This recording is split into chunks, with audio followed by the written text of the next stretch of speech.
কয়েকটা কথা বলি। ঢাকায় আগুন লাগলো না? লাগছে তো? কেউ লাগাইছে? না ধাক্কা দিয়ে লাগাই দিছে। ধাক্কা দিয়ে যদি বিল্ডিং ফালানো যায় তো ধাক্কা দিয়ে আগুনও তো লাগানো যায়। তার আগে চকবাজার চুরি হাট্টা বাজারে লাগে নাই? লাগছে তো? আরে কথা হয় না, মুখে তালা দিয়ে বসে আছেন কেন আপনারা? এই 22 তলার 4 তলা বলে ইমার্জেন্সি গেটগুলো তালাবদ্ধ ছিল, ক্ষমতার জোরে এটি তালাবদ্ধ করে রাখছে। যদি তালাবদ্ধ না থাকতো তাহলে মুসলমানগুলো ছাদের উপর উঠতে পারতো, আর ওখান থেকে হেলিকপ্টারে সব অনেক মুসলমানকে বাঁচানো যেত। ঠিক না? ঠিক বলেন? ক্ষমতার অপব্যবহারে, ক্ষমতার দাপটে মানুষকে মানুষ মনে করো না, জানোয়ার কোথাকার। ঠিক না? ঠিক বলেন? এরা টাকা পায়, ক্ষমতা পায়, এরা মনে করে তারা ফেরাউনের চাইতে বড় শক্তিশালী হয়ে গেছে। কান খুলে শুনিয়ে রাখো, তুমি যদি বিশ্ব সন্ত্রাসী হও, বিশ্ব ক্ষমতাধর হও, তাহলে তোমাকে ওই নীল নদে যাওয়ার দরকার নাই। বুড়িগঙ্গার 1 নাম্বার পানির মধ্যে সুবায় মারার ক্ষমতা আমার আল্লাহর আছে। আসসালামু আলাইকুম ওয়া রাহমাতুল্লাহি ওয়া বারাকাতুহু।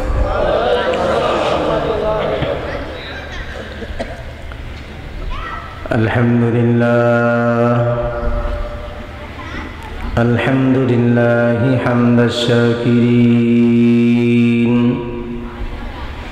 والصلاة والسلام على سيد الأنبياء والمرسلين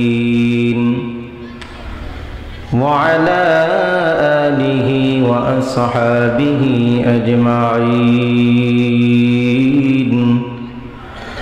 والعاقبة للمتقين، ونشهد أن لا إله إلا الله وحده لا شريك له،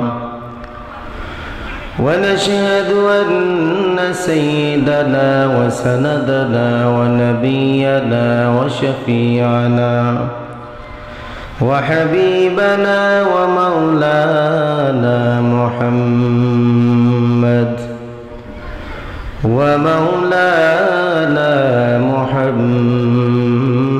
محمدا عبده ورسوله، صلى الله تعالى عليه وعلى آله وأصحابه وبارك وسلم تسليما كثيرا كثيرا. أما بعد، فأعوذ بالله من الشيطان الرجيم. بسم الله الرحمن الرحيم. إن الله يأمر بالعدل والإحسان وإيتاء ذي القربى وينهى عن الفحشاء والمنكر والبغي، يعظكم لعلكم تذكرون.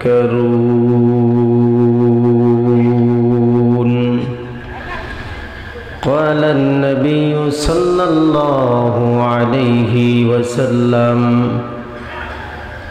المسلم من سلم المسلمون من لسانه ويده. صدق الله العظيم، صدق رسوله النبي الكريم، ونحن على ذلك من الشاهدين والشاكرين، والحمد لله رب العالمين. وقال تعالى في شان حبيبه: إن الله وملائكته يصلون على النبي يا أيها الذين آمنوا صلوا عليه وسلموا تسليما দুরূদ ইব্রাহিম পড়ি নামাজের মধ্যে যে দুরূদ পড়ি মহব্বতের সঙ্গে জবান খুলে আওয়াজ দিয়ে পড়ি আল্লাহুম্মা সাল্লি আলা মুহাম্মাদিন ওয়া আলা আলি মুহাম্মাদ সবাই পারেন না তো সবাই পড়েন না কেন যারা পারে না তারা নামাজ পড়ে না এই ঠিক না বে ঠিক যারা এই দুরূদ পারে না এরা নামাজই পড়ে না কারণ নামাজ পড়তে হলে এই দুরূদগুলো লাগবে কথা বলেন তাহলে জবান খুলে পড়েন আল্লাহুম্মা সাল্লি আলা মুহাম্মাদিন ওয়া আলা আলি মুহাম্মাদ কামা সাল্লাইতা আলা ইব্রাহিম ওয়া আলা আলি ইব্রাহিম ইন্নাকা হামিদুম মাজিদ আল্লাহুম্মা বারিক আলা মুহাম্মাদিন ওয়া আলা আলি মুহাম্মাদ كما باركت على إبراهيم وعلى آل إبراهيم إنك حميد مجيد गर्भ सूरत आदमी एक सबुदे गर्भ सूरत आदमी एक सबुदे अहमद अबू जहल हम एक सबुदे बलगल उला बिकमालिही कशफत दुजा बिजमालिही আপনারা পড়েন না কেন দুর্বল হয়ে গেছেন हसनत जमीअ खिसालिही सल्लल्लाहु अलैहि व आलिहि हर के दराद खौफ अक़दर दिल मदम हर के दराद खौफ अक़दर दिल मदम जन्नतुल मअवाद गद औरा मक़म बलगल उला बिकमालिही कशफत दुजा बिजमालिही हसनत जमीअ खिसालिही सल्लल्लाहु अलैहि व आलिहि रज़ीना क़िस्मत जब्बार फ़ीना लना इल्मुन वलिल अअदाइ मालो फ़इन्नल माल यफ़ना अन क़रीबिन व इन्नल इल्म यबक़ा ला यज़ालु ला इलाहा इल्लल्लाह जुरे आवाज दिए मोहब्बत ला इलाहा इल्लल्लाह ला इलाहा इल्लल्लाह একটু থামেন এই যে সোহাইনা রোয়া লাগানির মতো মাঝে মাঝে বই রয়েছেন মাঝে মাঝে ফাঁকা এইটা ঠিক না কোরআন হাদিসের মাহফিল সুন্নত তরিকায় বসতে হবে আদব রক্ষা করতে হবে ঠিক না বে ঠিক এজন্য আপনারা আমি একটু কষ্ট দিতেছি অনেকক্ষণ ধরে এক জায়গায় বসে আছেন তো আলসামি ধরছে জবানও লড়ে না শরীরও লড়ে না একটু দাঁড়ায় যান তো দেখি নাকি সবাই ল্যাংরা লুলা একটু দেখি না দাঁড়ান দেখি আলহামদুলিল্লাহ এই তো আপনারা ইনশাআল্লাহ দাঁড়ার হাইটা হাইটা সামনের দিকে চলে আসেন মেহরবানি করে এক কদম দু কদম করে সামনে একদম সামনে চলে আসবেন একটু ফাঁকা জায়গা যেন না থাকে তারপর বসে যান ইনশাআল্লাহ বসে যান আর আশেপাশের মসজিদে ইমাম সাহেবদেরকে অনুরোধ করতেছি স্টেজে এসে বসার জন্য না হলে কিন্তু আমি নাম বলে দিব আমি কিন্তু সবাইরে চিনি ইমাম সাহেব যারা আছেন দয়া করে সামনে চলে আসেন এই প্যান্ডেল স্টেজের মধ্যে চলে আসেন স্টেজে চলে আসেন উলামায়ে কেরাম উপরে থাকবে ঠিক না ঠিক কথা বল না গা উলামায়ে কেরাম উপরে থাকবে না এজন্য আপনারা মেহরবানি করে সামনে আমার কাছে চলে আসেন নয়তো আমি নাম ধরে ধরে রাখবো একজন একজন করে নাম বলবো আর সবাই আসতে হবে আসে পড়েন আসেন আসেন সামনে আসেন একদম মঞ্চে চলে আসেন আপনারা জিকির করেন লা ইলাহা ইল্লাল্লাহ লা ইলাহা ইল্লাল্লাহ লা ইলাহা ইল্লাল্লাহ আসমান জমিন গায়রুল্লাহ লা ইলাহা ইল্লাল্লাহ লা ইলাহা ইল্লাল্লাহ লা ইলাহা ইল্লাল্লাহ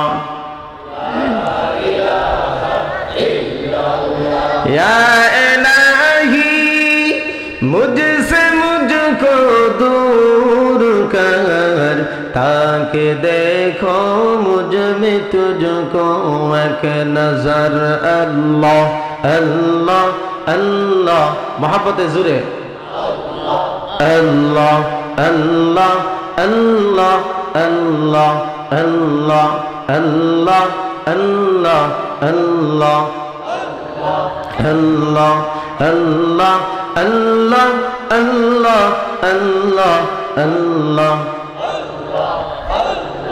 Allah Allah Allah Allah Allah Allah Allah Allah La ilaha illallah Muhammadur Rasulullah sallallahu alayhi wa sallam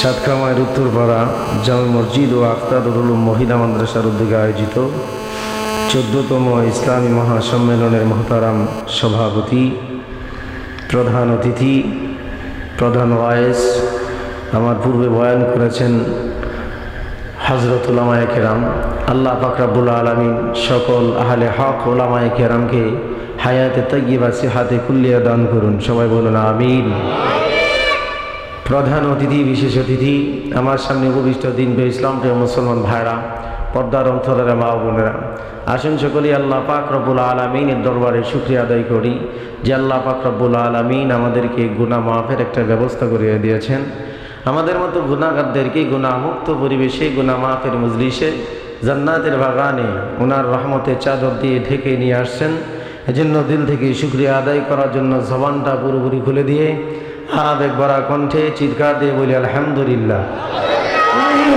আর জোরে বলি আলহামদুলিল্লাহ আপনাদের এই সাতক্ষীরার উত্তরপাড়া পুরুষ এই কয়জনই হ্যাঁ না পুরুষ কয়জনই আর বাকি সব মহিলা আল্লাহ আমি আজকে তো শুক্রবার গেল না আজকে জুমার বয়ানে কিছু কথা বলেছি যেগুলো এখানে বললে অনেক সময় লেগে যাবে শর্টে কয়েকটা কথা বলি ঢাকায় আগুন লাগলো না লাগছে তো কেউ লাগাইছে না ধাক্কা দিয়ে লাগাই দিছে ধাক্কা দিয়ে যদি বিল্ডিং ফালানো যায় তো ধাক্কা দিয়ে আগুনও তো লাগানো যায় তার আগে চকবাজার চুরি হাট্টা বাজারে লাগে নাই লাগছে তো আরে কথা হয় না মুখে তালা দিয়ে বসে আছেন কেন আপনারা এই 22 তলার 4 তলা বলে ইমার্জেন্সি গেটগুলো তালাবদ্ধ ছিল ক্ষমতার জোরে এটি তালাবদ্ধ করে রাখছে যদি তালাবদ্ধ না থাকতো তাহলে মুসলমানগুলো ছাদের উপর উঠতে পারতো আর ওখান থেকে হেলিকপ্টারে সব অনেক মুসলমানকে বাঁচানো যেত ঠিক না ঠিক বলেন ক্ষমতার অপব্যবহারে ক্ষমতার দাপটে মানুষকে মানুষ মনে করে না জানোয়ার কুতাগার ঠিক না ঠিক বলেন এরা টাকা পায় ক্ষমতা পায় এরা মনে করে তারা ফেরাউনের চাইতে বড় শক্তিশালী হয়ে গেছে কান খুলে শুনিয়ে রাখো তুমি যদি বিশ্ব সন্ত্রাসী হও বিশ্ব ক্ষমতাধর হও তাহলে তোমাকে ওই নীল নদে যাওয়ার দরকার নাই বুড়িগঙ্গার 1 নাম্বার পানির মধ্যে সুবায় মারার ক্ষমতা আমার আল্লাহর আছে আছে না নাই একটা ন্যাংরা মশা দিয়া তোমার মতো বেয়াদবকে 5 সেকেন্ডে শেষ করতে পারে আমার আল্লাহ এমন একটা বহুতল ভবন যেখানে যেই কোনো মুহূর্তে দুর্ঘটনা ঘটতেই পারে আর এজন্যই তো এমার্জেন্সি গেট কথা বলেন। এমার্জেন্সি গেট কিসের জন্য? যেই কোনো দুর্ঘটনা ঘটলে যেন মানুষ বাঁচতে পারে। বেয়াদব জানোয়ার ওই লোক গেটগুলো তালা লক করে রেখেছে, যেই কারণে মুসলমানগুলো চোখের সামনে মানুষগুলো পুরে পুরে ছাই হলো। আর কিছু জানোয়ার যারা কুকুরের চাইতে অধম, এরা মোবাইলের ক্যামেরা দিয়ে সেলফি তুলতে ব্যস্ত। ঠিক না ঠিক বলেন? ওরা পায়খানা করতে সেলফি তুলে, প্রস্রাব করতে সেলফি তুলে, সিগারেট খায় সেলফি তুলে, কবর খুদে সেলফি তুলে, দাফন করে সেলফি তুলে, জানাজা পড়ে সেলফি তুলে, তাবলিগে যায় সেলফি তুলে। এরা জানোয়ারের চাইতে অধম। যেখানে একটা জানোয়ার বিপদে পড়লে আরেকটা জানোয়ার নিজের জীবন বাজি রাখিয়া বাঁচাইতে চেষ্টা করে। আর মুসলমান নামের এই জানোয়ারগুলো আমাদের এই দমকল বাহিনীগুলো উদ্ধার কাজে ব্যাঘাত করেছে। এরা ক্যামেরা নিয়ে ছবি তুলতে তুলতে রাস্তা ব্লক করে দিয়েছে। আপনারা এদেরকে মুসলমান বললো, আমি এদেরকে মানুষ বলতে আমার সন্দেহ লাগে। কথা বলেন না কেন? কি রূপ ধরেছে রে বাবা! খাইতে সেলফি, হাঁটতে সেলফি, যেখানে যায় সেলফি আর সেলফি। বানরের চাইতেও খারাপ। বানরের ভেংসি কাটে, ওই বানরের মতো তারা ভং টং কইরা মাথার মধ্যে বানর মতো ঝুট্টি লাগাইছে। এই কয়েকদিন পর পরে চুল কাটে আর সেলফি তুলে।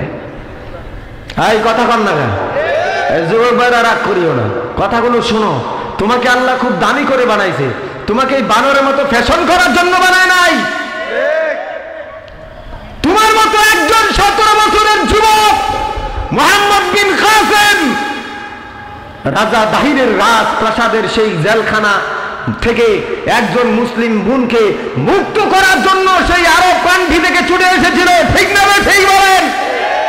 আর তুমি সেলফি তুলতে ব্যস্ত। গজব যখন আসে তখন যে আকাম করছে তারই ধরে না, সবাইরে ধরে। কথা কন। টুপিওয়ালা আর টুপি ছাড়া আল্লাহ বাঁচে না, না বাঁচে? বাঁচে না। এখানে যারা ছিল সবাই কি অপরাধী ছিল? কথা বলতে হবে, কথা বলতে হবে। যারা পুরে মরল সবাই অপরাধী? গজব আসছে, সবাই মারা গেছে। একজন লোক নামাজ পড়ার জন্য ওযু করতে গেছিল ঘাট, তাকে আল্লাহ বাঁচায় দিয়েছে। সুবহানাল্লাহ বলেন। এজন্য ভাইরা আমার, পয়গম্বর মুসা কালিমুল্লাহ আল্লাহ পাক রব্বুল আলামিন ওনার সাথে কথা বলতে তুর পাহাড়ে যাইতেছেন। গজব আসছে, তুফান দিয়ে আল্লাহ তাআলা একটা জাতিকে ক্ষতিগ্রস্ত করে দিয়েছে। একটা গ্রাম, পুরা গ্রামটাকে আল্লাহ তুফান দিয়ে ঘর বাড়ি বিধ্বস্ত করে দিয়েছে। একজন বৃদ্ধা মা, মুমিনা, অসহায় বিধবা, ওনার ঘরটা ওই গজবের মধ্যে ধ্বংস হয়ে গেছে। বুড়িমা কান্দে আর ডেকে ডেকে বলে, আল্লাহ কেমন বিচার তোমার? ওরা অপরাধী, আমি তো অপরাধী না, আমি তো গুনাহ করি নাই, আমি না ফরমানি করি নাই। আল্লাহ সবার সন্তান আছে, সম্পদ আছে, আমার তো কেউ নাই, আমার এই ঘরকে নির্মাণ করে দিব আল্লাহ।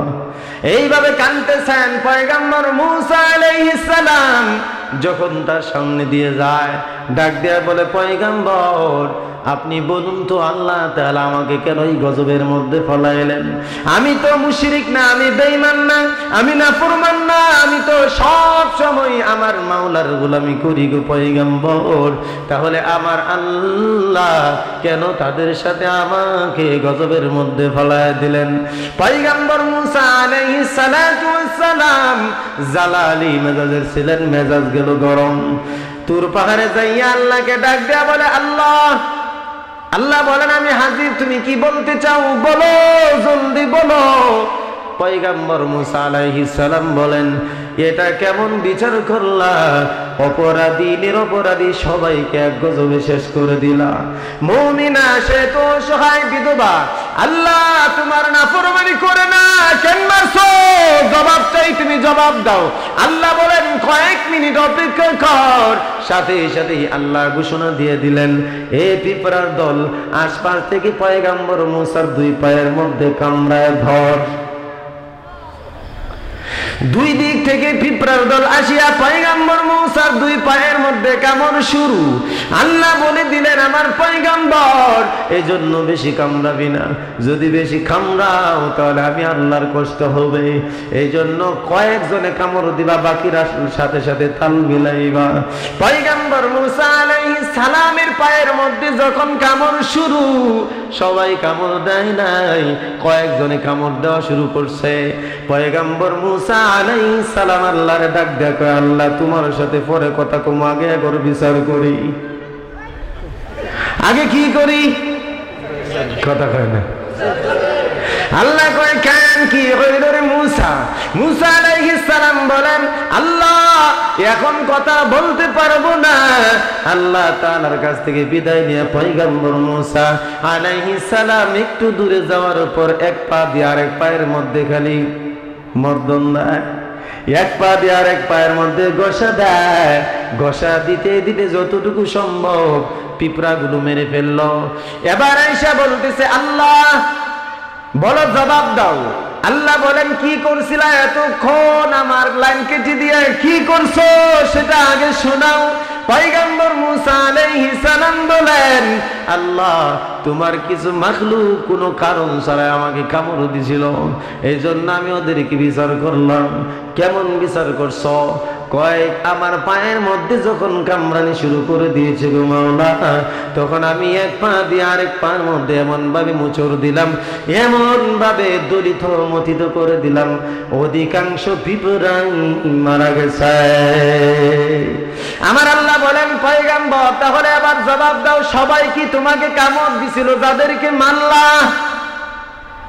পয়গম্বর বলেন, না না, সবাই কামড় দেয় নাই, কয়েকজনে কামড় দিছে। তাহলে সবাইকে মারলা কেন? যারা কামড় দিল না তারা তো অপরাধ করে নাই, তাদেরকে মারলা কেন? পয়গম্বর জবাব দেয়, আল্লাহ যখন আমার পায়ে কামড় শুরু করে দিয়েছে তখন আমার মেজাজ গরম হয়ে গেছে, তখন আমি আর অপরাধী বিনা অপরাধী বাস বিচার করি নাই, একসাথে সবাইকে আমি শেষ করে দিয়েছি। আমার আল্লাহ বলেন, তাহলে তোমার যদি অবস্থা হয়, আমি আল্লাহ বানাইলাম, আমি আল্লাহ খাওয়াই, আমি আল্লাহ পড়াই, আমি তাদেরকে সব করি, এরপরে যখন আমার বিরুদ্ধে নাফরমানি করে তখন কি আমার রাগ হয় না? ঠিক না ঠিক বলেন, ঠিক না ঠিক? আল্লাহ বলে, ও মুসা তোর যদি রাগ হয় তাহলে তুই তো কিছু করো নাই, কয়েক মাত্র কামড় দিছে এতেই তোর মেজাজ গরম, ন্যায় অন্যায় বুঝলা না, সমানে দরিত মতিত করে দিলা। তাহলে আমি আল্লাহ পয়দা করলাম জন্ম থেকে একেবারে কিয়ামত পর্যন্ত, শুধু নয় হাসরের ময়দানেও আমি আল্লাহর ভয় ছাড়া কেউ বুঝবে না। আমি আল্লাহ এত কিছু দেওয়ার পর আমার বান্দা যখন আমার বিরুদ্ধে নাফরমানি করে তখন আমার মেজাজ কেমন হয় তুমি জানো? আমার একটা নাম আছে কাহার, আমার এক রাগ উঠে যায়, তখন আমিও তো বাদ বিচার করি না, অপরাধীর সাথে বিনা অপরাধীদের কেউ শাস্তি দেই, কারণ বিনা অপরাধীরাও অপরাধী হয়ে যায় যখন অপরাধ দেখিয়াও জবানে তালা লাগায়। ঠিক না রে ঠিক বলেন, ঠিক না রে ঠিক? এই মানুষ ভালো করে শুনো, একজন মসজিদের ইমাম একটা মহল্লার জন্য তিনি দ্বীনি রাহবার, তিনি একজন দায়ী, তিনি একজন সমাজের পথ প্রদর্শক। তুমি চাকরির বয়স যদি হক কথা না বলো তাহলে আমি বলি তুমি চাকরি ছেড়ে দিয়া ভ্যান চালাও, ঠেলা চালাও, দরকার হলে গার্মেন্টসে চাকরি নাও, কারণ রে ভাই তোমার এই মিম্বারে বসার অধিকার নাই। ঠিক না ঠিক বলেন, ঠিক না ঠিক? এই মিম্বার শুধু নামাজ আর ওই মিলাদের জন্য নয়, এই মিম্বারটা পয়গম্বর ব্যবহার করছেন, এই মিম্বারে বসিয়া পয়গম্বর দেশ চালাইছেন। নবীর পর আসছেন হযরতে আবু বকর, তিনি এখানে বসে বসে দেশ চালাইছেন। ঠিক না ঠিক বলেন? চাকরির বই করবি না, চাকরির বই করিস ইমামতি ছাড়িয়ে দে। এই মিম্বরে বসার তোর অধিকার নাই, এটা কাঠের তৈরি হলো, এটা পয়গম্বরের মিম্বর। ঠিক না ঠিক বলেন? আজকে যারা জবানে লাগাম দাও তাদের কারণে সমাজ নষ্ট হয়ে যাইতেছে। কি বলবো, কিছু ইমাম সাহেব তো এমন আছে ফজরের নামাজ পড়াই এই এলাকায় তোর ভাবি সাহেব মুড়ি আছেন, আসেনি কিছু ইমাম? অনেকদিন ধরে এলাকায় থাকে, ভাই গুরুর সাথে খাতির হয়ে গেছে। ভাই তো বেহায়া, কারণ ওর বউরে সবাই রে বেহায়া অভ্যাস। এজন্য কয় হুজুর গেলেন না আমার বাড়িটায়, পাড়া দিলেন না, একটু গুনাহ দিয়ে আসলেন না। ও কই বরকত দিতেন, আমি কই গুনাহ দিয়া যা। ঠিক না ঠিক বলেন? ইমাম সাহেব তোর মুসল্লির বউ দেখাকে অনুমতি দিল? ঠিক না ঠিক বলেন? কোন সাহসে তুই তোর মুসল্লির বউ দেখতে যাও? এই জন্যই সমাজের মধ্যে এই ফিতনা দেখা দিয়েছে। ইমাম সাহেব যদি হক কথা বলে তাহলে সমাজের মানুষ কিছু না কিছু পরিবর্তন হতে বাধ্য হয়ে যাবে। কথা কন না? রাগ করতেছেন? কিছুই করার নাই। রাগ করলেও কিছু করার নাই, কারণ হক কথা আমাকে বলতেই হবে। কথা কন না? আল্লাহর পয়গম্বর হযরত উমর ফারুককে ডাক দিয়ে কয়, উমর তোর তো দুনিয়ার জমিনে কোনো বন্ধু থাকলো না রে উমর। হযরত উমর বলে, ইয়া রাসূলুল্লাহ, কেন আমার বন্ধু নাই? আল্লাহর পয়গম্বর বলেন, তুমি মুখের উপর হক কথা বলিয়া দাও। হযরত উমর ডাক দিয়ে বলেন, ইয়া রাসূলুল্লাহ, আল্লাহ এবং আপনি তো আমার সাথে আছেন। পয়গম্বর বলেন, কি বলো উমর, আল্লাহ 24 ঘন্টা তোমাকে রহমতের নজরে দেখেন, আমি পয়গম্বর তোমাকে সব সময় ভালোবাসি।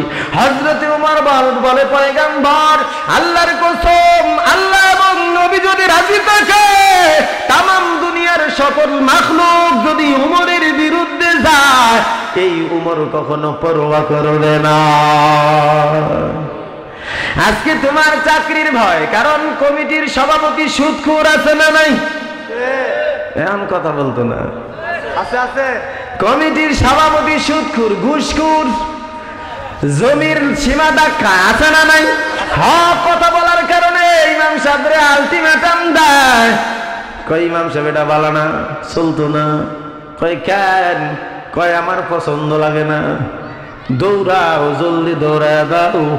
ও সভাপতি, ও কমিটির সেক্রেটারি, ও বেয়াদব, ওই জানোয়ার, হক কথা বলার কারণে যদি কোন ইমাম সাহেবের চাকরি খাও, এমন অভাবে আল্লাহ তোকে ফালাইবে।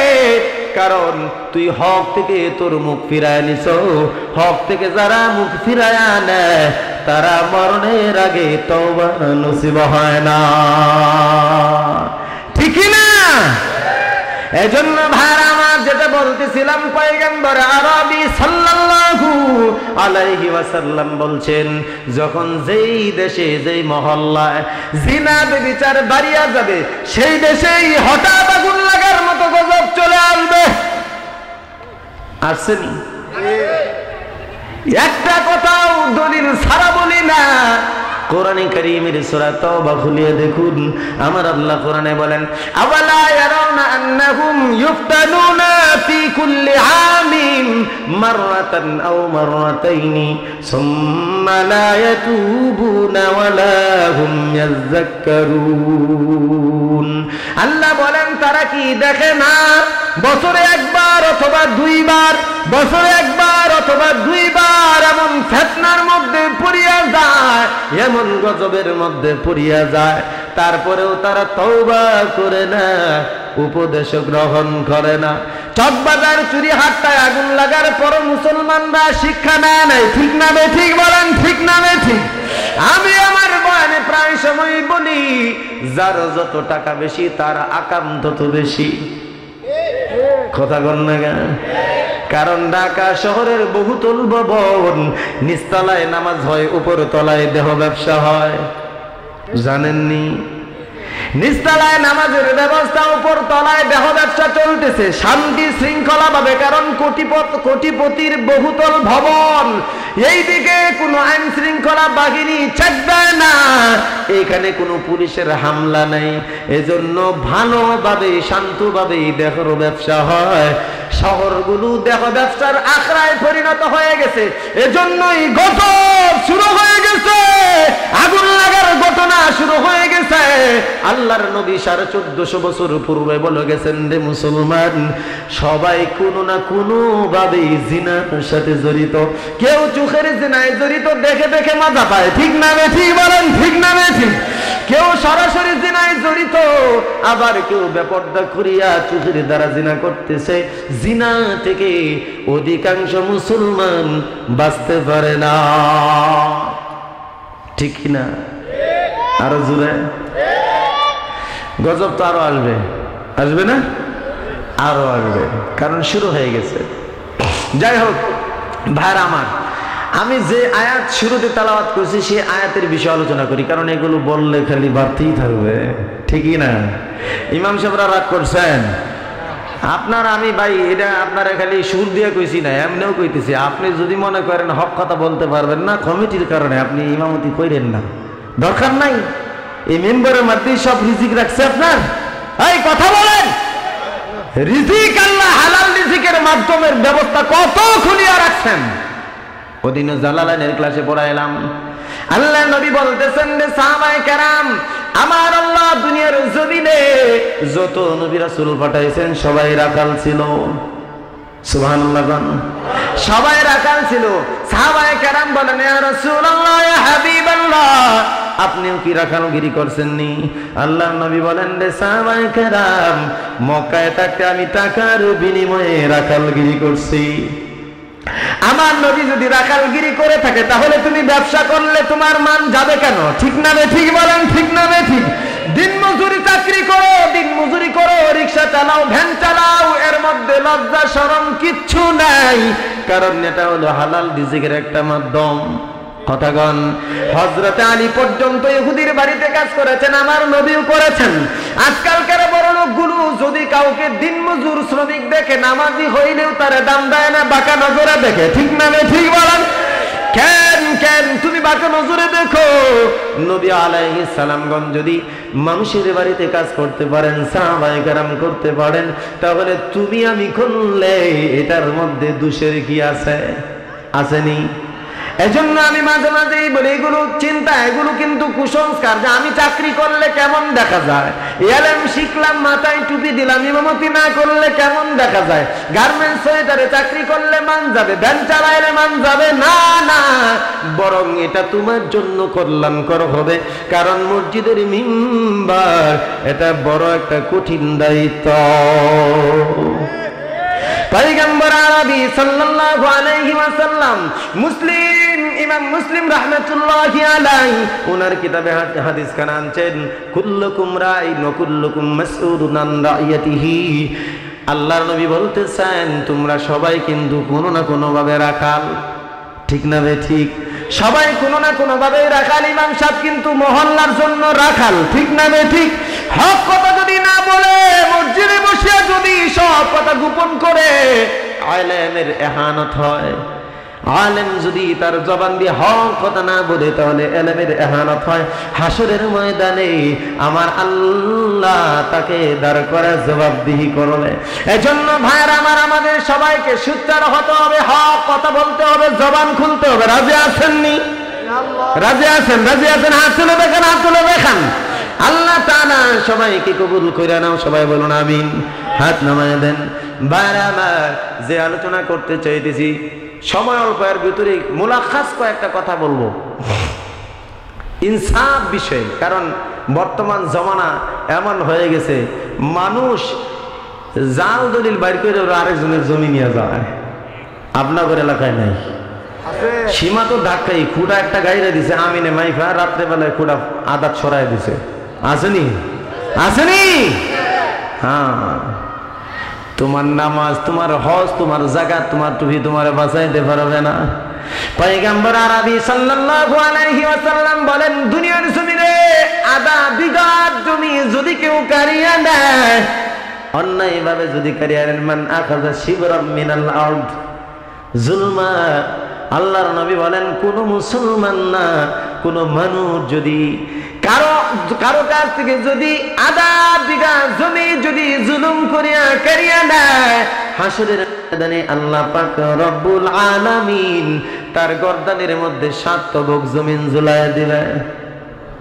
পারবেন নিতে?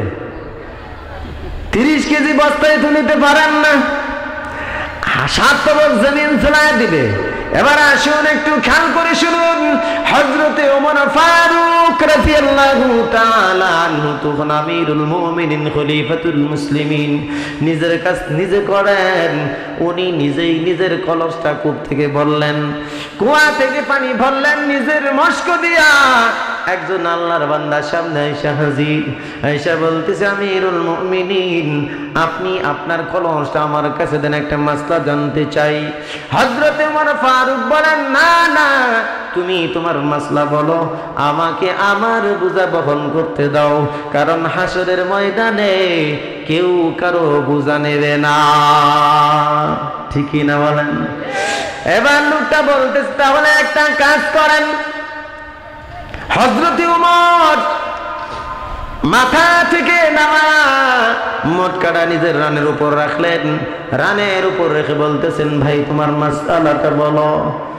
সাহাবী বলতেছেন, এ ওমর আপনি আমাকেও দিলেন না, জমিনেও রাখলেন না, আপনার রানের উপর রাখলেন, এতে আপনার কষ্ট হয়, আপনি রানের উপর না রাখিয়া জমিনের মধ্যে রাখিয়া দেন, ভালো করে দেমাগের মধ্যে ঢুকান। সীমা ধাক্কানোর আগেই সাহাবায়ে কেরামের জীবন থেকে কিছু উপদেশ নেন। হযরতে ওমর সাথে সাথেই চিৎকার করে জবাব দিলেন, রে সাহাবী, কেমন কথা বললা তুমি? দেখো না আমার কলসের তলাটা ভিজা, আমার কলসের তলাটা ভিজা, আমি যদি আমার কলস জমিনে রাখিয়া দেয়, এই জমির মালিক আরেকজন, এই ভিজা কলসের তলায় লাগিয়া আরেক ভাইয়ের জমি থেকে কিছু মাটি লেগে আমার সাথে চলে আসবে। হাসরের ময়দানে যদি আমার আল্লাহর কাছে যদি এই বান্দা নালিশ দেয়, আল্লাহ তোমার বান্দা ওমর আমার জমিন থেকে কলসের তলায় ভিজা মাটি লাগায় নিয়ে গেছে, বলো তোরে সাহাবী, তখন আমি কি জবাব দেব? এজন্য এটা সম্ভব না, আমার কলস আমার কাছেই থাকুক, তুমি তোমার মাসআলা বলো। এবার সাহাবী বলতেছেন, এ উমর আর বলতে হবে না, জবাব পেয়ে গেছি। কেমনে পাইলি রে, কেমনে পাইলি? হযরত ওমর বলে, কেমনে পাইলা? কয়, উমর আমার এবং আমার বাইরে যে জমি, আমার বাইরের জমি থেকে কিছু অংশ পানির কারণে আমার এখানে চলে আসছে, এখন আমি জানতে আসছিলাম ওটা আমার জন্য বৈধ না অবৈধ, কিন্তু আপনি যে উপদেশ দিলেন সামান্য বালুর মতো একটু কণা যদি কলসের তলায় লাগিয়া চলিয়া যায়, এটার জন্য যদি হাসরের ময়দানে দাঁড়াতে হয়, তাহলে বাইরের জমি গ্রহণ করার কারণে আমার কি দশা হবে বুঝার আর বাকি নাই। ঠিকই না? এ মুসলমান, নামাজ রোজা তোমাকে জান্নাতি দিবে, গ্যারান্টি দিল কে? তুমি তোমার বাইরের জমির সীমা ধাক্কাও, তোমার নামাজ পড়তে পড়তে কপালে কালো দাগ পড়ে গেলেও মাপ পাইবা না। ঠিক না বে ঠিক বলেন? ভাইরা আমার, 700 হিজরির পরের ঘটনা, ভালো করে শুনেন। স্পেনের ইতিহাস থেকে শুনাইতেছি। দ্বিতীয় আব্দুর রহমান, তখন স্পেনের খলিফা, শেষ খলিফা হযরতে আব্দুর রহমান, বীর সিপাহসালার মুসলমানের খলিফা। এই আব্দুর রহমান সফরে গেলেন, শিকার করতে রওনা দিলেন, পাহাড়ের কাছাকাছি চলে গেলেন, কিন্তু ঝর্ণার নিকটে একটা সুন্দর জমি, যেখানে কোনো ঘর বাড়ি নেই, জমিটার কিনারায় ছোট্ট একটা কুড়ে ঘর। এই কুড়ে ঘর সারা জমির মধ্যে আর কোনো বাড়ি ঘর নাই। আশপাশে এত সুন্দর ঝর্ণা নহর, যেগুলো দেখিয়া বাদশার বড় পছন্দ হয়েছে। উজির ডাক দিয়ে বলতেছে, রে উজি, এই জমিনটা আমার চাই চাই, এইখানে আমি একটা বাগান বাড়ি বানাবো, আমার রাষ্ট্রীয় অতিথি নিয়ে আইসা আমি এদের সাথে এখানে আড্ডা জমাবো। জলদি খোঁজ নাও জমিটা কার মালিককে, উপযুক্ত দাম দেয়া জমিটা কারিয়া নাও। উজির যোগাযোগ করে দেখে একটা বিধবা অসহায় মহিলার হলো এই জমি। উজির যোগাযোগ করার পর মহিলাটা বলতেছে, না না, যত টাকায় দাও আমি আমার স্বামীর পরিত্যক্ত এই ভিটা কোনোদিন বিক্রি করব না, মরার আগ পর্যন্ত আমি ভিটায় থাকতে চাই, দিব না বলে বাচ্চা পাঠাইছে। মহিলা বলতেছে, বাচ্চা কেন? কারণ জমির মালিক আমি, বাদশা চাইলেও আমি তাকে এই জমি দেব না। এবার আব্দুর রহমান খবর পাঠায় দিল, যাও, যদি না দেয় জোর করিয়া মহিলার আরেক জায়গায় বসায় দাও, জমিটা তাড়াতাড়ি করিয়া বাগান বাড়ির কাজ শুরু করিয়া দাও। এখনকার মতো টাকা দিয়া কি টেবিলের নিচ দিয়া কি আইন বদলানো যায় নাকি? আগে কি এমন ছিল? এখন সুপ্রিম কোর্ট, হাইকোর্ট এক জায়গা থেকে আরেক জায়গায় আপিল করলে 7 খুনের আসামি মাপ। কথা কয় না? টেবিলের নিচ দিয়ে কিছু দিলেই বড় রুই মাছের মাথা পাইলেই সব ভুলিয়া যায়, বিবেক বিবেচনা বোধ কিছুই নাই। তখনকার কাজী গুরু ছিল ন্যায়পরায়ক। আল্লাহ পাক রব্বুল আলামিন কোরআনে কারীমের মধ্যে বলছেন, ইন্নাল্লাহা ইয়া'মুরু বিল আদলি ওয়াল ইহসান ওয়া ইতাই যিল কুরবা ওয়া ইয়ানহা আনিল ফাহশাই ওয়াল মুনকারি ওয়াল বাগই। আল্লাহ তাআলা ন্যায় ইনসাফের এবং ইহসানের ন্যায় বিচারের আদেশ দেয়। ইন্নাল্লাহা ইয়া'মুরু বিল আদলি ওয়াল ইহসান, ইহসান এবং আদল ইনসাফের আদেশ দেয় আমার আল্লাহ। এজন্য আগের যুগের কাজীরা নিজের চাকরি বিসর্জন দিয়া হলেও কিন্তু বিচারের মধ্যে ভুল করত না। মহিলার সাথে সাথে জবাব দিল, ও উজির, আমি কিন্তু কোর্টে যাব, যেই কোর্টের মধ্যে বাচ্চা আর প্রজার মধ্যে কোনো পার্থক্য নাই। চলিয়া গেলেন, গিয়া বলতেছেন, কাজী, আমার ভিটাটা জোর করিয়া বর্তমান জামানার খলিফা কারিয়া আনিছে। হে কাজী, আমার শেষ সম্বল যেমনি হোক আমাকে এটা উদ্ধার করে দাও। কাজী বলতেছেন, নেমা, তোমার কাজ জমিনের কি দখল ছিল? তোমার কাগজ আছে নি? কয়, হ্যাঁ, সব আছে। কয়, বাদশা নিয়ে গেছে? কয়, বাদশা নেন, তাতে কোনো সমস্যা নাই। কাজী বলতেছেন, নেমা, এই জমি উদ্ধার করার আগ পর্যন্ত তুমি আমার বাড়িতে থাকবা। সুবহানাল্লাহ বলেন, সুবহানাল্লাহ। কাজী বলতেছে, জমিটা যতদিন উদ্ধার করে না দিতে পারবো ততদিন পর্যন্ত তুমি আমার বাড়িতে মেহমান হয়ে মার যত্নে তুমি থাকবা। আল্লাহর কসম, আমি যদি কাজী থাকি তাহলে তোমার জমি আমি উদ্ধার করে দেব। বাগান বাড়ি হয়ে গেল। এখন শুভ উদ্বোধন। আপনাকে সাক্কা মারও তো দেয়, শীঘ্রই শুভ উদ্বোধন। ঠিক না ভাই? ঠিক? হ্যাঁ, কথা কন। ও, মাইকও গেছে। ইল্লাল্লাহ লা ইলাহা ইল্লাল্লাহু মুহাম্মাদুর রাসূলুল্লাহ সাল্লাল্লাহু আলাইহি ওয়াসাল্লাম। কষ্ট হচ্ছে আপনাদের? কি বলতেছিলাম মনে আসেনি? হ্যাঁ, বাগান বাড়ি হয়ে গেল। কিসের জন্য? আনন্দ উদযাপন করবে, আড্ডা দিবে। ক্ষতিগ্রস্ত হইল কে? বিধবা। ঠিক না? ঠিক। এখনো এমন হয় কি হয় না? হয় কি হয় না? 3 জায়গায় দিয়ে জমি কি না, মাঝখানের তারে বিপদে এমন ভাবে ফেলায়, না দিয়ে উপায় নেই। কথা কন। ওই জন্য বলেন, गर इमारत राबरी बर आसमा, गर इमारत राबरी बर आसमा, आक़िबत ज़ीरे ज़मी गर्दीन हा। তুমি যতই কিছু করো না কেন, বহুতল ভবন, ফ্ল্যাট বাড়ি, যতই কিছু কামাই করো, যত বড় ফ্ল্যাটে থাকো না কেন রে বান্দা, পরিশেষে তোমাকে তো জমিনের নিচেই যেতে হবে। ঠিক না? কিসের বাগান, কিসের ফ্ল্যাট, কিসের বাড়ি? দেখো না, বহুতল ভবনের মালিক যখন বৃদ্ধ হয়ে যায় তখন সিঁড়ির তলায় ছোট্ট একটা রুম কাজের মেয়েরা সেখানে রাখিয়া দেয়। তোমার তৈরি ফ্ল্যাটে তোমার জায়গা নাই। ঠিক না ঠিক বলেন? বাগান বাড়ি হয়ে গেল, শুভ উদ্বোধন ঘোষণা দিয়ে দিছে, বাদশা দাওয়াত দিছেন কাজী সাহেবকেও। কাজী সাহেব, আপনি আমার দাওয়াতে আসবেন, কারণ আমি চাই আমার রাষ্ট্রীয় সকল কর্মকর্তা এখানে উপস্থিত থাকবে। কাজী সাহেব জানায় দিলেন, অবশ্যই আসবো, কারণ আমারও দরকার আছে, আমি আসবো, মিস করব না, আপনার এই অনুষ্ঠানে আসবো, ধৈর্য ধরেন, আমি আসতেছি। কিন্তু নির্ধারিত সময় বিশাল মাপের খাবার দাবারের আয়োজন, রাষ্ট্রীয় ভবন, রাষ্ট্রীয় খাবার, কত ভোজনের আর কোনো শেষ নাই। কথা কোন লাগা, জানোয়ারের মতো অর্ধেক খায় আর অর্ধেক ফেলা দেয়, এটা বলে ভদ্রতা। তাহলে তো আপনাকে বাড়ির বলদই সবচেয়ে ভদ্র, ঠিকই না? ভাড়া আমার সবাই এসে গেল, খাবার রেডি, কিন্তু কাজী সাহেব এখনো আসে নাই। বাদশা জিজ্ঞেস করতেছে, উজির ভালোভাবে দাওয়াত দিছো? কয় হ্যাঁ, ঠিক সময় দাওয়াত দিয়েছি, আমি নিজে গিয়া দাওয়াত করে আসছি, কাজী সাহেব কথা দিয়েছেন আসবে। কাজী সাহেব একটু দেরি করে আসলেন।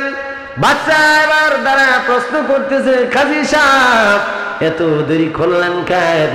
জানেন না আমি আমার কত রাষ্ট্রীয় কাজ থাকে, দেরি করলেন কেন? কাজী সাহেব বলতেছে, বাদশা আপনিও তো রাজা, আমিও তো আপনার কর্মকর্তা, আমারও তো অনেক কাজ থাকে, একটু দেরি হয়ে গেছে, সমস্যা নাই। কাজী সাহেব বলতেছেন, আমিরুল মুমিনিন, খাবার আয়োজনের আগে আমার একটা আবদার আছে, কারণ খাইলেই তো শেষ। কতক্ষণ না খাইলেই শেষ। কাজী সাহেব বলতেছেন, খাবারের আগে আমার একটা আবদার। কাজী সাহেব বলতেছেন যখন, তখন বাদশা বলতেছে, কাজী সাহেব আমার মনটা আজকে বড় ভালো, আমি বড় আনন্দে আছি, আজকে যা চাইবেন তাই কিন্তু দিয়া দিমু, আজকে কোনো বাধা নাই, যা চাইবেন তাই দিয়ে দিমু, কোনো টেনশন নাই, মুখ খুলে বলে ফেলুন। কাজী সাহেব বলতেছে, বাদশা ভেবে চিনতে বলেন, আমি যা চাইবো তা দিতে পারবেননি? বাদশা বলে, না না, অবশ্যই আমি দিব, সবার সামনে ওয়াদা দিলাম। এবার কাজী সাহেব বলতেছেন, বাদশা একটু আমার সাথে আসুন। গদি ছাড়েন, জমিনে আসেন। জমিনে আসার পর কাজী সাহেব তার গাদাটার কাছে নিয়ে গেলেন। গাদার কাছে নিয়ে যাইয়া একটা বস্তা নামাইলেন। একটা বস্তা নামায় কাজী সাহেব বলতেছেন, বাদশা জমির মাটিটা বড় উর্বর, আপনি বাগান বানাইছেন, অনেক সুন্দর দেখা যায়, এই জমির মাটি আমার বড় দরকার, বড় পছন্দ, আমিও চাই আমি আমার বাগান বাড়িতে নিয়ে এই মাটিটা ব্যবহার করব। ও কাজী সাহেব এক বস্তা মাটি দিবেননি? কয় এক বস্তা কেন, বেশি লাগলে বেশি নেন। কয় না না, শর্ত আমার একটা, এই বস্তার মাটিটা আপনি নিজেই ভরবেন আর নিজে উপরে উঠায় আমার গাদার পিঠে উঠায় দিবেন। কাজী সাহেব বলতেছে, সমস্যা নাই, কারণ বীর বাহাদুর সিপাহসালার যুদ্ধের ময়দানে তখনও যেখানে যাইতেন, ইতিহাস প্রমাণ করেছে আব্দুর রহমানের সামনে খ্রিস্টানের কোনো কাফেলাই টিকতো না, এত বড় বীর বাহাদুর। সেই বাহাদুর ভাবতেছে এক বস্তা মাটি এটা সামান্য বিষয়, কিন্তু জানে না মাটি ওজন বড় বেশি। ঠিক না বেশি বলেন? কাজী সাহেব কোদাল নিয়ে মাটি কাটলেন, বস্তা বললেন, শরীর কেমে, কারণ বিলাসী শরীর, এই শরীরে তো পরিশ্রম করিয়া অভ্যাস না, একবারে ঘেমে একবারে গরমাক্ত হয়ে গেছেন, পানি টুপ টুপ করে পড়তেছে। এবার বললেন, কাজী সাহেব দয়া করিয়া বেয়াদবি মাফ করবেন, বস্তাটা নিজ হাতে আমার গাদার উপর তুলে দেন। কাজী সাহেব যখন বস্তা ধরে টান দিছে, শরীরের সকল রুমের ভিতর থেকে পানি ঝরা শুরু হয়ে গেছে, চোখ দিয়া পানি ঝরতেছে, মুখটা লাল হয়ে গেছে, কিন্তু বস্তা বিন্দু মাত্র নড়ে না। কাজী সাহেব বলতেছেন, বাদশা পারবেন না নাকি, হেল্প লাগবে, হেল্প লাগবে? কয় না, হেল্প লাগবে না, এই তো দিচ্ছি, একটু ধৈর্য ধরেন। কাজী সাহেব আবার জোরে ধরে টান দিলেন, কিন্তু টান দেওয়ার পর বিন্দু মাত্র বস্তাটা নাড়াইতে পারলেন না। একবার দুইবার নয়, তিনবার কাজী সাহেব চেষ্টা করার পর মাটির মধ্যে ধপাস করে বসে গেছেন আর বলতেছেন, এ কাজী মাফ চাই, ভুল হয়ে গেছে, আমার দ্বারাই বস্তা তোমার সেই গাধার পিঠে তুলে দেওয়া সম্ভব নয়। আমি আমার প্রভুদেরকে লাগায় দেই। কাজী সাহেব আবার বলতেছেন, এ বাচ্চা, দুনিয়ার জমিনে এত বড় বীর বাহাদুর হওয়ার পর একটা বস্তা মাটি আপনি উঠাইতে পারেন নাই। একবার ভাবিয়ে দেখুন, হাসরের ময়দানে আল্লাহ যখন এই তামাম মাটিটা আপনার গলায় ঝুলায় দিবে, তখন আপনি কেমনে দাঁড়াবেন? একবার ভাবিয়ে দেখুন, আপনার সেই শক্তি আসেনি। কাজী সাহেব আবার মাথা নিচের দিকে দিয়া চোখের পানি ফেলে ফেলে কান্দে। ঠিক বলেছেন কাজী সাহেব, এক বস্তা মাটি সরাইতে পারি না, হাসরের ময়দানে 7 টন জমিন আল্লাহ ঝুলাই দিবে, কেমনে আমি বুঝা বহন করব? পারবো না কাজী সাহেব। আল্লাহর হস্তে মাপ চাইলাম, ক্ষমা চাইলাম, ভুল হয়ে গেছে। কাজী সাহেব, আপনি আমার চোখ খুলে দিয়েছেন। জুলুম করেছি, বৃদ্ধা মার উপর আমি জুলুম করে জবরদখল করেছি জমি। এই মুহূর্তে সবার সামনে ঘোষণা দিলাম, এই বাগান বাড়ি যা আছে তা সম্পূর্ণভাবে আমি আমার বৃদ্ধা মার নামে এই মুহূর্তে লিখিয়া দিলাম। জোরে কোন সুবহানাল্লাহ, আরো জোরে বলেন সুবহানাল্লাহ। ভাইরা আমার, দেশের মধ্যে যদি কিছু নেতা যদি নীতিবান হয়, কিছু বিচারক যদি নীতিবান হয়, তাহলে কিন্তু রাজাদের কান খুলে, ঠিক না বে ঠিক বলেন? সবাই যদি চামচা হয়ে যায়, তাহলে রাজা তো আরো বেবলা হয়ে যাবে। কথা বলেন ঠিক না বে ঠিক? প্রধান বিচারপতি কাজী এত সুন্দর হিকমতের মাধ্যমে বৃদ্ধা মা জমি উদ্ধার করিয়া দিলেন। ও মুসলমান, একজন আরেকজনের হক যদি নষ্ট করিয়া দাও, তাহলে আমার আল্লাহ বলছেন, বান্দা আমার হক নষ্ট করছো, নামাজ পড়ো নাই, রোজা রাখো নাই, আমি আল্লাহ চাইলে কিন্তু মাপ দিয়ে দিতে পারি। এটা আমার সাথেই কিন্তু সম্পর্ক। বান্দার হক নষ্ট করবে না, কারণ বান্দা যদি হক নষ্ট করিয়া দাও, তাহলে ওই বান্দা যতক্ষণ পর্যন্ত তোমাকে মাফ না করবে, আমি আল্লাহ ততক্ষণ তোমাকে ক্ষমা করব না। ভাইরা আমার, আল্লামা ইমাম নববী রাহমাতুল্লাহি আলাইহি উনার কিতাবে লেখেন, ওই যে যুদ্ধের ময়দানে মুজাহিদ যখন শহীদ হয়ে যায়, আল্লাহ পাক রব্বুল আলামিন ওই শহীদের পিছনের সব গুনাহ আল্লাহ মাফ করে দেয়, কিন্তু একমাত্র বান্দার হক আল্লাহ মাফ করে না। ঠিক না? যাই হোক, আল্লাহ পাক রব্বুল আলামিন আমাকে এবং আপনাদের সবাইকে বান্দার হক হেফাজত করার মতো তৌফিক দান করুন। জীবনে কাউকে ঠকাবেন না। রাজি আছেন?